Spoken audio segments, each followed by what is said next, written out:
All right. Hey, too, I'm Lucky, and in today's video, Bungie recently announced in an interview that there's multiple new Weapon Foundry origin traits coming to Destiny 2, which is really exciting stuff from this Destiny Massive Breakdowns podcast. Shout out to them for this really cool Bungie dev interview. So the potential for Black Armory weapons to come back, Tex Mechanica, who knows what sort of Weapon Foundry origin traits are coming and all of that. So we're going to go ahead and deep dive into this with a Reddit article. So we have the Bungie dev saying that origin traits were originally called Foundry traits because they were only going to appear on the four major foundries, Hake, Omelan, Suros, and Viced. Later in development, this system was expanded to include activities across the broad spectrum. Foundry traits are still a priority for the team as they can add them to weapons that already have an activity origin trait for more player choice, which is always awesome. I like that. I like when weapons have multiple origin traits. Then they quote here, in the next few seasons, we're going to see a couple of new Foundry traits coming out, which is really exciting. And next up, they talk about bringing back sets of weapons. This is dependent on the story, beats with a specific character/arc. Quote, the moment there is a Black Armory story beat or an Ada story beat, you can expect Black Armory weapons to come back. Woo, that's exciting. Let me know your thoughts about some of the Black Armory weapons coming back. Which one would you be most excited for? Comment that down below. Next quote, or if there's a really strong Saint beat or Rasputin referring to Dawn and worthy season weapons. Interesting. Raid weapons, specifically Deep Stone Crypt. These will return with an origin trait and new perk pools and are craftable as announced in the TWAB, which is exciting. Then they go on to quote saying, we're going to start doing that with those types of chunks of content every season or every other season. Old raid weapons, maybe dungeon weapons, maybe other sources. Duality dungeon, crafted weapons. Who would like that? That would be pretty cool, I think. Next up, they say Deepstone Crypt is the first on the list because it has a raid vendor and the boss raid chest, and that makes it an easy to purchase red border weapons. So that's why it's first up on the list, but there's many more to come. Let me know your thoughts about all of that. That sounds like a bunch of good news to me. Moving on to the next part, and we're going to try and keep it brief so we can cover all the big points, but if I miss anything, let me know down in the comments. Chris comments on the main problem, adept weapon viability lies in the tension between craftable raid weapons and the adept versions of those same weapons. We've seen this talked about before. Crafted version with enhanced perk is just better than the adept version as it stands. I like to see them actually addressing this because it's definitely a frustrating point where you're like, why should I even do the master raids for the adepts when the crafted versions are better? Starting with the Lightfall raid, you're going to be able to acquire adept weapons with enhanced perks. These adept weapons will not be craftable like their normal version counterparts. So you're not going to be able to craft the adepts, so it'd still be beneficial to craft those god rolls, but at least if you do get the god roll of the adept, you could slot in the adept mods, potentially making it better for PvP, because there's some of those mods are really, really good for PvP and even PvE with like adept big ones. And it would be cool, they don't mention in this, but it would be cool if they came out with some new ones. I've been advocating for that for a while now. There will be a chase to them, but more details in the future.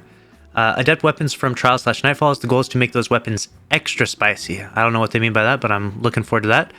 GM's Trials and raid weapons break the stat and perk column rules. King's Fall have double damage perks, but the perks have different activators as a way to prevent weapons from completely dominating the competition, which is really cool to notice that Bungie pays attention to the exact activation of each damage perk. So they can actually combine double damage perks as long as they activate differently, which I would argue that explosive payload doesn't really activate differently because it's passive, but either way, I digress. King's Fall weapons may be a little spicier than we intended, though they're keeping an eye on it per this TWAB discussion. And Kindled Orchid mentioned, Chris comments, it would keep its rampage/kill clip if it ever returned, as that's an iconic role. So if you ever get the Kindled Orchid back, it will have that very spicy role. If that doesn't get you excited, I don't know what will. Next up, we're going to go into a bit of line of questions. Someone directly asked if Divinity, after its 30% to 15% reduction, will still work in tandem with higher active debuffs like Tether, because the past Divinity has had a tendency to override or be overridden by other debuffs. This question was also made a clear definition if Divinity working in tandem with Tether, etc. will be intended. Yes, Divinity's Precision Cage will still work in tandem with a higher active debuff effect, so if you want to still use Divinity in your raid teams, just have someone be a hunter, shoot a Tether, and then use the Div Cage, so that way you'll have the accessibility of and the ease of use of shooting crits at the boss, but you also have the maximum debuff as it had before. It only changes one element to the game if you want to still rock Div, but it will create a little bit of a different synergy and composition for certain teams that want to like maximize their optimal DPS output. And then the next thing they go up to say is Divinity's Precision Cage will still work in tandem with higher active debuff effect.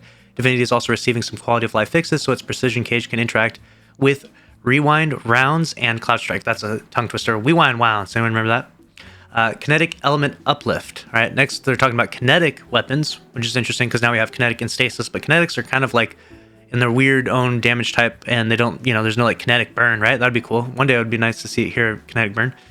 Goal is for kinetic to be a proper valid damage type for weapons, something that can have its own place in the sandbox. When are we getting a kinetic heavy weapon then, huh? We'll be adjusting the damage type across weapons come Lightfall, and Quicksilver Storm's rocket, the one that shoots out when firing, not launched grenade alt fire, being arc damage is not intended, it's a bug, so they're actually going to be fixing Quicksilver Storm's rocket. It's not meant to be arc. Keep that in mind, which that got some people confused. Some people were thinking that they were going to mix damage types in Lightfall, like weapons that shoot both. But I don't think we're leading that way. We'll see. Next questions we have in regards to damage stacking and overall overview / general. We've got multiplicative damage stacking is an enormous pain in the ass and big and very complex problem. Cities cites the old meta where all buffs and debuffs stack together, which needed to be condensed into categories that don't stack anymore. There are several ideas being tossed around like damage multiplier cap, which obviously right now you can do like insane melee damage with the hunter because it's all multiplicatively adding up. So they're obviously going to be potentially changing that. Instead of it multiplicatively adding, it could just be additionally adding and potentially have a cap to it. Like perhaps you could just do 200% more damage with as maximum number of stacks. Chris's personal favorite is switching from multiplicative to additive so that players can optimize to their heart's content without putting so much strain on the endgame difficulty curve. Reiterates that damage stacking is a large problem space and that will need it adjusted in the short term before overhauling damage stacking at large over a much longer period of time. Some of the big multipliers will have to come down a little bit. So get ready for a nerf to damage stacking in Destiny 2, which obviously is a big issue leading into power creep. Next up, we're going to talk about a perk that I think definitely needs buffing, which is Repulsor Brace. If you don't know right now, you have Incandescent for Solar, Volt Shot for Arc, and then Void's best option is Repulsor Brace. Like, come on. Repulsor Brace sucks. They talk about this topic right here. Requires a higher baseline level of build crafting versus Incandescent Volt Shot. Very few PvE activities require an overshield instead of better damage. As more Void perks come out, more synergies will emerge. Major factor is ease of use versus potency. Many verbs are frequently potent, which leads to hesitancy, but if there's a cool and interesting way to put a verb on a weapon, the team will try. I wouldn't write anything off. Some verbs would need very tight constraints. Incandescent-like perk that Void suppresses enemies would be very toxic in PvP. So some interesting notes about Repulsor Brace there. And then the last bit we're going to cover here is that 1000 Voices is currently being tweaked with solar verbs in mind right now, but no specifics are given. And then the last one is, as of this podcast recording, 27 exotic weapons are being changed come in Season 19. So 27 exotic weapon changes. Let me know your thoughts about all of that down below. Some pretty exciting stuff. Looking forward to the future of Destiny. And that's a wrap on this video. Make sure to subscribe if you enjoyed. Smash the like button. I'll see you in the next one. Later.